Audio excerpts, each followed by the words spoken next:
Nafisa. I was reading some books this month. FYI, my hobby is reading book. One day I can read 50 of page. What is your hobby, Nafisa? My hobby is watching movies, but sometimes in my free time I will reading Wattpad. Oh yeah? In my opinion, books are better than watching movie because our imagination will develop more when reading books than watching movie.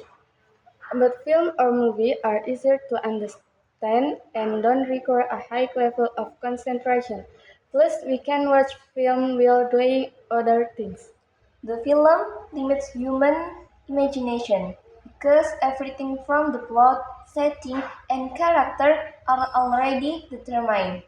Could you explain what you mean by? Watching movie is passive, while reading book make us actively think and imagine. Okay, I think you're someone who likes to imagine things, while I'm someone who prefers convenience, so you don't need to bother imagining things, you see what's already present.